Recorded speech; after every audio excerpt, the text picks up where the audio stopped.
देखते हैं समाकलन। समाकलन का इंग्लिश होता है इंटीग्रेशन। समाकलन दो शब्दों से मिलकर बना हुआ है, एक सम दूसरा आकलन। सम मतलब योग, ठीक है। आकलन मतलब गणना। किसी भी फंक्शन के योग की गणना करना ही समाकलन कहलाता है, ठीक है। मतलब यही समाकलन आपका हुआ।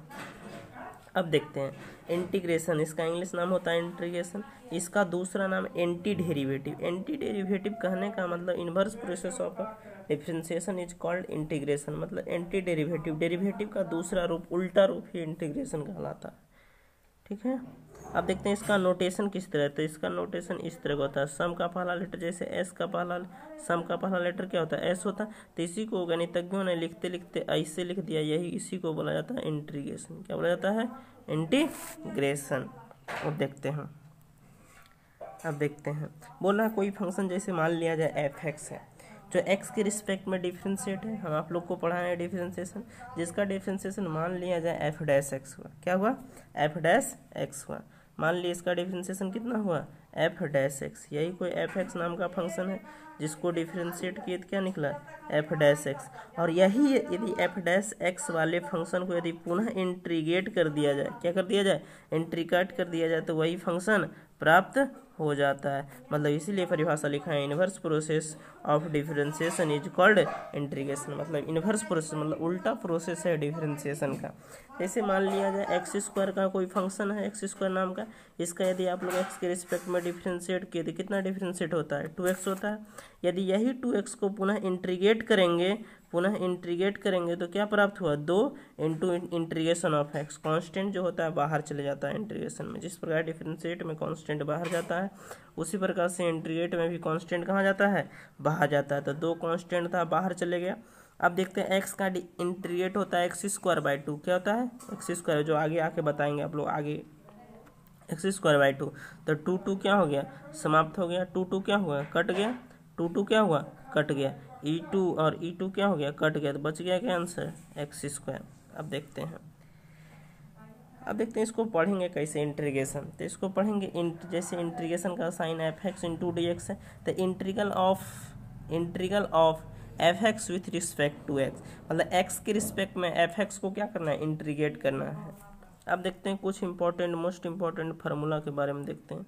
कुछ फार्मूला, कितने फार्मूला हैं देखते हैं फार्मूला के बारे में। मोस्ट इंपॉर्टेंट फार्मूला यहाँ पे लिखा गया है। देखते हैं पहला फार्मूला का, यदि x पे पावर n का इंटीग्रेशन पूछे, मतलब x पे पावर n का इंटीग्रेट होता है x पे पावर n प्लस 1 बटा n प्लस 1। एक्स पे पावर n प्लस 1 बटा क्या होगा, n प्लस 1। मतलब x जैसे x था, ऊपर में x का यूज हुआ था, x था तो x इंटू डी एक्स था। तो यहाँ पे कुछ नहीं था, पावर में कितना है 1, तो n के जगह पर है कितना 1, तब पावर में एक क्या हो जाएगा, जुड़ जाएगा, एक्स स्क्वायर। अब बटा क्या होता है 2, इसके साथ में एक इंटीग्रल कांस्टेंट जुड़ता है। क्या जुड़ता है, इंटीग्रल कांस्टेंट। यहाँ पे लिखा गया एफ एक्स नाम का कोई फंक्शन जो इसको एक्स के रिस्पेक्ट में यदि डिफरेंशिएट करते हैं तो माना कि इसका इंटीग्रेशन एफ डैश एक्स है, और साथ में एक इंटीग्रल कांस्टेंट जुड़ जाता है। कौन सा कांस्टेंट जुड़ता है, इंटीग्रल कांस्टेंट। इसका नाम है इंटीग्रल कांस्टेंट। कौन सा कांस्टेंट, इंटीग्रल कांस्टेंट। यहाँ पे लिखा है इंटीग्रल कांस्टेंट, ठीक है। अब दूसरा देखते हैं, दूसरा फार्मूला है क्या, F 1 into d x. 1 into d x मतलब 1 के जगह पे लिख सकते हैं एक्स पे पावर 0 का वैल्यू 1 होता है, तो 0 इंटू क्या लिख देंगे, डी एक्स। अब देखिए 0 इंटू डी एक्स मतलब एक्स पे पावर 0, मतलब एक्स पे पावर n के फॉर्म में आ गया।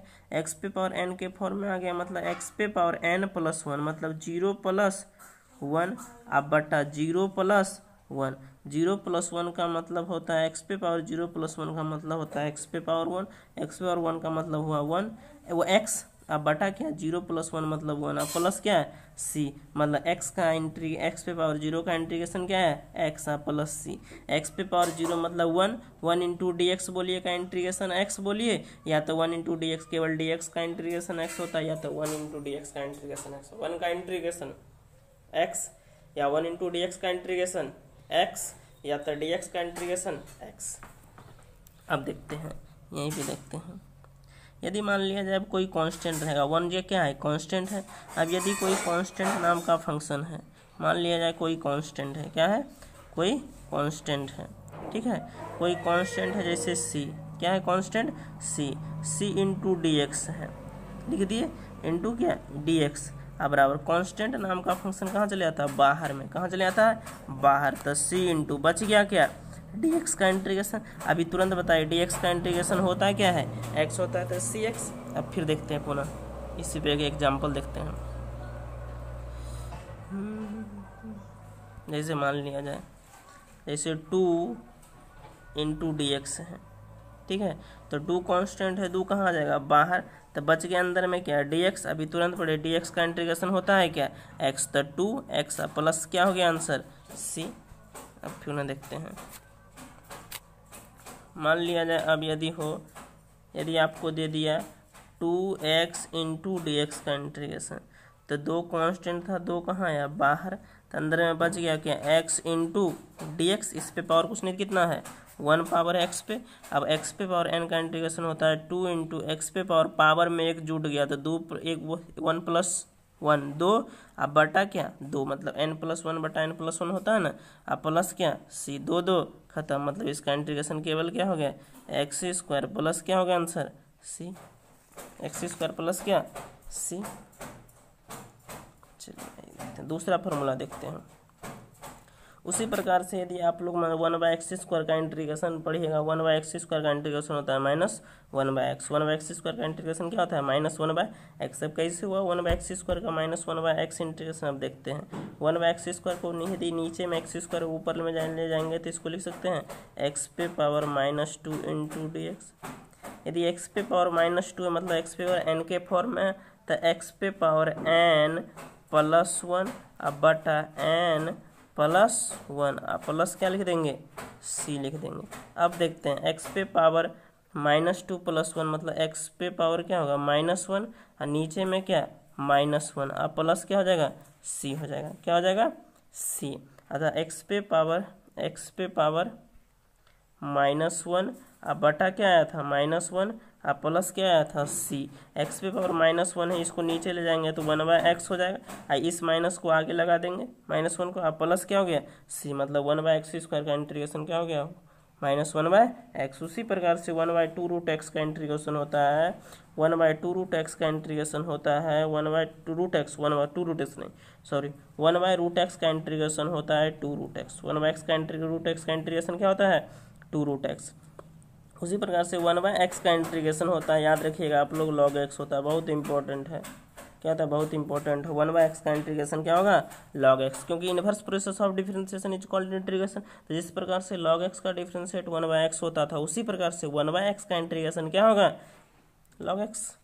e पर पावर x का इंटीग्रेशन क्या होगा, e पर पावर x का इंटीग्रेशन e पर पावर x होता है, e पर पावर x का इंटीग्रेशन क्या होता है e पर पावर x होता है, e पर पावर x का इंटीग्रेशन क्या होता है e पर पावर x होता है, ओके। e पर पावर x का इंटीग्रेशन क्या होता है e पर पावर x होता है। अब देखते हैं a पर पावर x का इंटीग्रेशन, किसका a पर पावर x का इंटीग्रेशन, किसका इंटीग्रेशन a पर पावर x का इंटीग्रेशन। a पर पावर x का इंटीग्रेशन जो होता है a पर पावर x का इंटीग्रेशन a पर पावर x बटा log a होता है, क्या होता है a पर पावर x बटा log a होता है, a पर पावर x बटा log a होता है, a पर पावर x बटा log a होता है। अब देखते हैं,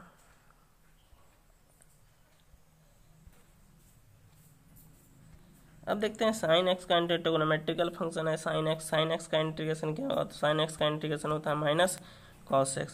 उसी प्रकार से cos x का इंटीग्रेशन क्या होगा, तो क्या होगा sin x। sec square x का इंटीग्रेशन क्या होगा 10x।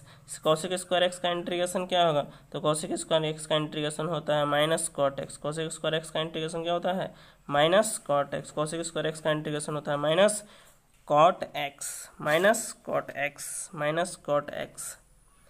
अब देखते हैं sec x इंटू 10x का इंटीग्रेशन होता है, क्या होता है sec x। cosec x into cot x का इंटीग्रेशन क्या होता है माइनस cosec x, क्या होता है माइनस cosec x। बस आज भर यहीं तक। गोस्वामी मैथमेटिक्स में आप लोग का स्वागत है।